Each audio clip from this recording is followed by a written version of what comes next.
चंद्रमणि में जो पीट लगती थी और आज इस बार शनिवार को दिन नहीं लग पाई है, वहां के दुकानदारों को देखते हुए और आपकी दुकान को देखते हुए आप पे क्या फर्क पड़ता है? सर, मेरा नाम करमवीर सिंह है और मैं लगभग 6 साल से दुकान कर रहा हूँ यहाँ पे। और जब से पीट लगती है तब से ऐसा हो रहा है कि बाहर के बंदे आते हैं, वो सस्ता माल बेच के चले जाते हैं यहाँ से। और अब ऐसा हो रहा है कि हम दुकान का किराया भी नहीं निकाल पा रहे हैं और जिसमें GST अलग से भरते हैं हम। और ऐसा होता है, हम दुकानदार लोग आवाज़ उठाते हैं, हमारी कोई सुनवाई नहीं होती इसमें। अब भी हमने ये आवाज़ उठाई थी लेकिन इसमें कोई सुनवाई नहीं हुई। उन्होंने दूसरे पक्षवाद वालों ने झूठे ही जो ठेली वाले होते हैं, ये ठेली वालों को लेके ISBT चौकी में और झूठे बोला के दुकानदार हैं, नहीं तो उसमें कोई दुकानदार नहीं था, सारे बाहर के थे। और आप दुकानदार जितने भी हैं उनका जायजा लो, आप खुद पूछो कि हमें दिक्कत है नहीं है। मैं बोल रहा हूँ खुद कि 6 साल से मैं दुकान कर रहा हूँ। अब की बार ऐसा हो रहा है कि दुकान का किराया भी घर से देना पड़ रहा है, काम बिल्कुल भी नहीं चल रहा है। तो क्या इसमें कहते हैं आप पीट लगनी चाहिए? नहीं लगनी चाहिए, ये बंद करनी चाहिए। मैम, जिस तरीके से पीट का संचालन चल रहा था और इस बार जो है संचालन बंद हुआ है पीट का, इसमें क्या कहना है आपका? क्या आप लोगों को फर्क पड़ता है? देखो, हम तो यही एक ही बार कहना चाहते हैं, भाई जब से पीट लगी हमें तो फर्क तो बहुत ही पड़ रहा है। क्यों? क्योंकि कस्टमर को समझाने के लिए हमें इतनी दिक्कत आन पड़ी है। क्यों? कोई सामान जैसे मान लो आप 150 की नेल पेंट है, वहाँ से 20-20 का लेके आ रहे हैं, तो कस्टमर को ये नहीं मालूम हो रहा कि क्वालिटी क्या होती है, ब्रांडेड चीज़ क्या है, ये समझाने हमें बहुत दिक्कत आ रही है ना। अब छोटी छोटी आइटम देखो, जैसे चूड़ा है 550 का है, वहाँ से वो 150 का उठा के ले आ रहे हैं। कहाँ प्लास्टिक, कहाँ कंच, इसमें तो काफ़ी फर्क आ जाती है ना। इसमें क्या है, कस्टमर हमारी भी खराब जा रही है, बहुत चीज़ का नुकसान हो रहा है। तो इस पीट को चलना चाहिए या जाना चाहिए? हम तो सोच रहे थे बंद होते ठीक है, लेकिन यह है कि जो मेरे पास थोड़ा मटेरियल का हो ही जाता है, क्योंकि हर कोई ये सोचता है कि हमें 200, 300, 400 रुपये तक का सूट मिल जाए, तो वो उस तरफ भागते हैं। और जो अच्छे लोग हैं जिन्हें क्वालिटी की नॉलेज है, वो तो नॉर्मल आते ही आते हैं, इससे मुझे कोई फर्क नहीं पड़ता। तो जैसे कि पीट यहाँ पर है, तो इस पे क्या संचालन इसका होना चाहिए, नहीं होना चाहिए, इस पे क्या कहते हैं? अब संचालन तो मैं इस बारे में आपको क्या कहूँ, संचालन में ये होता है कि एकदम वही वाली बात है, भेड़ चाल वाली बात हो जाती है कि आप वहाँ से निकल भी नहीं सकते। संचालन तो थोड़ा सा गड़बड़ है ही है वहाँ का। और दूसरा ये है कि भाई देखो, थोड़ा सा मार्केट को देखते हुए भी यहाँ पे भी सबने बेचारे रोजगार के लिए बैठे हैं, तो उस हिसाब से थोड़ा सा इन लोगों के बारे में भी सोचना पड़ेगा। आप अपनी दुकान का किराया निकाल पाते हैं? सर, मैं असल में बताऊँ, मेरे तो मतलब किराया निकाल के 2-3 हज़ार रुपये ही बचा पाती हूँ। मेरे तो 1 साल हुआ है यहाँ पे मार्केट में, है ना। तो ये कि मेरे हस्बैंड की डेथ हो चुकी है और मेरा बेटा भी काम नहीं करता है, तो बस ये कि चल रहा है गुजारा। हर कोई यही कहता है कि जो यहाँ पुराने हैं कि ये पीट लगने से काफ़ी फर्क पड़ा है। पीट लगने से आपको नुकसान है, फायदा है? हाँ जी, बहुत नुकसान हो रहा। 2 महीने से जेब से भर रहा हूँ किराया। तो इसमें पीट लगने पे जो क्या आपकी सब्जी पूरी बिक जाती है पूरे दिन में या बच जाती है इसमें? बच जाती है, नुकसान हो रहा था बहुत। तो पीट लगनी चाहिए या नहीं चाहिए? नहीं लगनी चाहिए। अभिषेक शर्मा जी, जो आपने पीट का मुद्दा उठाया था चंद्रमणि का, ये इसमें लेकर जो काफी भारी जनता में लोग यहाँ पर पहुंचे हैं, क्या रहा मामला? पीट का संचालन नहीं हो पाया है। ये देखिए, हर शनिवार को हमारे चंद्रमणि क्षेत्र में मेला ग्राउंड पे पीट लगती है और जो है इसमें बड़ी भारी संख्या में भीड़ होती है। इसमें बहुत सारे बिंदु हैं। पहला बिंदु ये है कि एक तो रोड में जो है ये इसमें यहाँ पे बगल में शमशान घाट है, मंदिर है, प्राइमरी स्कूल है और ये एक चलत रोड है, यानी आने जाने आवागमन इसमें जो है शाम को ज़्यादा होता है, तो शाम को जाम लग जाता है, पूरा बहुत जाम लग जाता है, तो उसकी कोई व्यवस्था नहीं है। दूसरा, स्कूल वाले जो बच्चे पढ़ने वाले को डिस्टर्ब होता है। तीसरा बिंदु यह है कि जो यहाँ पे रोजगार कर रहे हैं, जो ग्रामीण, जो गांव के सब्जी वाले हैं, कपड़े वाले हैं, जूते चप्पल वाले हैं, जो भी, वो सारा सामान तो पीट में उपलब्ध हो जाता है, तो इनकी बिक्री कहाँ से होगी? तो सबसे बड़ी समस्या, चिंता का विषय यह है कि हमारे गांव के लोग बेरोजगार हो रहे थे, यानी उनके पास ये पीट लगने के कारण से किराए देने के लिए पैसे नहीं हो पा रहे थे अपने दुकान के लिए, क्योंकि पीट लग जाती थी, लोग हफ्ते भर का सामान खरीद लेते थे, तो उनके यहाँ बिक्री नहीं होती थी। जब बिक्री नहीं होगी तो किराया कहाँ से देंगे?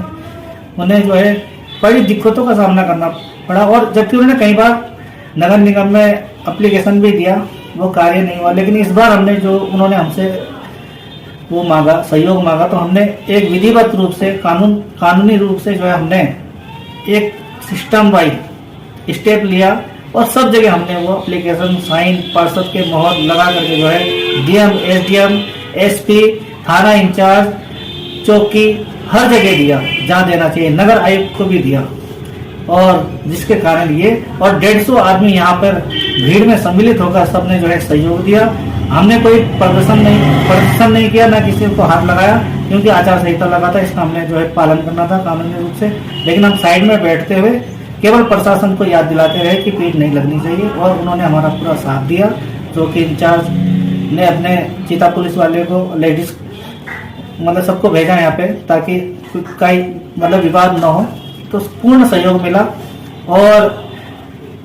और चौथा बिंदु ये था कि मंदिर समिति के नाम से जो पीठ लगता था, गौतम कुंड समिति के नाम से, एक तो सबसे बड़ी बात, इस समिति में बाहर के आदमी ज्यादा हैं और गांव के आदमी तो गिने चुने 2 या 3 हैं, 4 हैं, जो केवल पैसा खाने के उससे बने हैं समिति में मेंबर।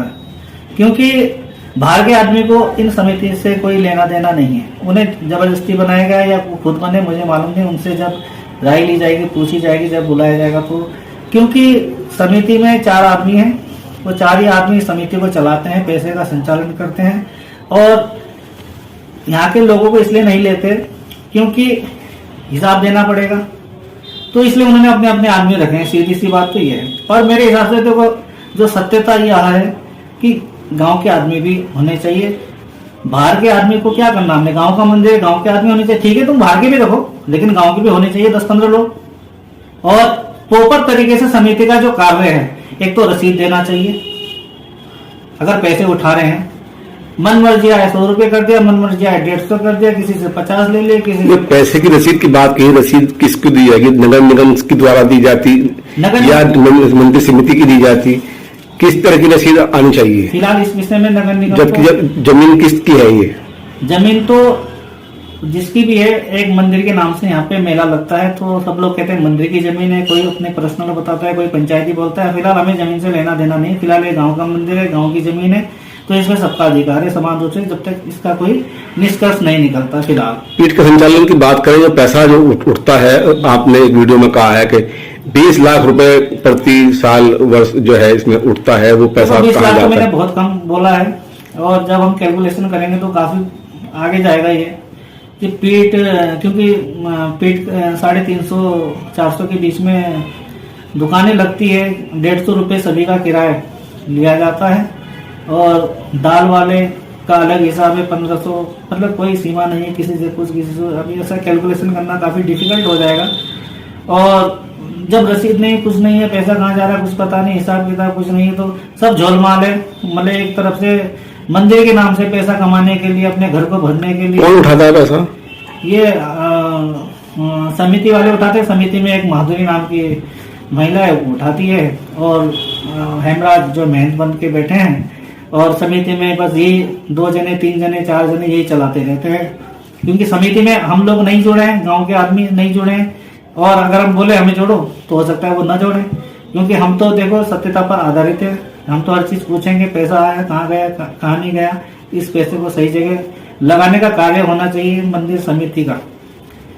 लेकिन अब क्या कर सकते हैं, ये बहुत डिफिकल्ट पर्सन है, आगे देखते हैं क्या होगा। प्रयासरत रहेंगे हम इस विषय में। अच्छा, इस विषय को लेकर एक बात बड़ी सामने आ रही है कि जो ये पीठ लगाई जाती थी, आज जिसका संचालन नहीं हुआ है, दूसरी पीठ मंगलवार को भी यहाँ बैनर देखने को मिला है, तो क्या वो पीठ का भी संचालन किया जाएगा या उसको भी निरस्त कर दिया तो जाएगा? हमारा जो फोकस था इस पीठ में इसलिए था कि एक तो आवागमन का जो रोड है ये, इससे लोग बहुत परेशान हो रहे थे। दूसरा स्कूल की वजह से, तीसरा शमशान घाट में जो डेड बॉडी आती है, शमशान घाट बगल में, वहां आने के लिए भी गाड़ी लेके वो गाड़ी भी बड़ी मुश्किल से पहुंच, कई बार तो वो उठा मतलब गाड़ी से बाहर निकाल करके तब पहुंचाया जाता, तो बड़ी असुविधा होती थी। ऐसे जगह पे पेड़ नहीं लगनी चाहिए कायदे से, तो और वो अलग चला गया। हालांकि पेड़ तो नहीं लगनी चाहिए, ठीक है, अगर लगे, अगर वो लगाना चाहते हैं, वहाँ का जो भी है, जैसे राधेश्याम लगा रहे हैं, ये गाँव के हैं, तो मैं उनसे ये कहूंगा कि देखो गांव के आदमी को ही लिया जाए, ताकि हमने पीठ इसलिए हटाई है कि गांव के आदमी को नुकसान ना हो। तो पीठ का संचालन देखें तो जैसे कि नगर निगम के द्वारा कहीं पीठों की परमिशन नहीं है, इस पीठ की परमिशन नहीं है, उसकी भी पीठ की परमिशन नहीं होगी, तो इसमें संचालन की बात करें, संचालन तो उसमें होना चाहिए या नहीं होना चाहिए? मेरे हिसाब से और इसमें शुल्क की बात आती है, शुल्क इसमें हो या ना हो, मेरे हिसाब क्या से कहना है आपका? जितने भी नगर निगम में जमीनें आती है, नगर निगम अपने संज्ञान में इस मामले को ले, ताकि जो है वो पैसा सही जगह यूज हो। एक निर्धारित रुपए निर्णय लिया जाए एक ठेली वालों से, सब्जी वालों से, ताकि जो है उन्हें ये ना हो कि भाई तू 500 दे दे, तू 400 दे दे, मतलब ये तो मनमर्जी हो गया, जो जिसका रसीद नहीं कटा। जब रसीद कटेगी तो उसमें लिखा होगा, छपा होगा, तो आदमी उतना ही पैसा दिया जाएगा। और नगर निगम को ये अपने जल्दी ले लेना चाहिए, इसका टेंडर छुटवाना चाहिए, ठेका छुटवाना चाहिए, जो भी होता है इनका हिसाब किताब वो करना चाहिए। और एक अच्छे माहौल को बनाते हुए सब्जी, जब इतना पैसा भी नहीं होना चाहिए कि वो बेचारा, ताकि उसे सब्जी बेचनी है, ताकि और जगह से कम रेट में बेचनी है, तभी तो लोग खरीदेंगे। भाई पीठ इसलिए लगती है कायदे से, और कायदे से तो पीठ नगर निगम की जमीन पे अलाउड नहीं है। क्यों नहीं है? ये गांव एरिया में अलाउड है, यहाँ पे सारी सुविधाएं हैं, जहाँ सुविधा नहीं होती वहां पीठ लगाया जाता है। गांव में प्रधान परमिशन देता है, और जब नगर निगम का क्षेत्र हो तो केवल जो है मतलब नगर निगम ही परमिशन देता है। चंदमनी में पीठ बाजार को लेकर मंदिर समिति की महिला पर धन वसूली करने का लगाया आरोप। हमारे चैनल के माध्यम से मंदिर समिति की महिला भी रख सकती है अपना पक्ष।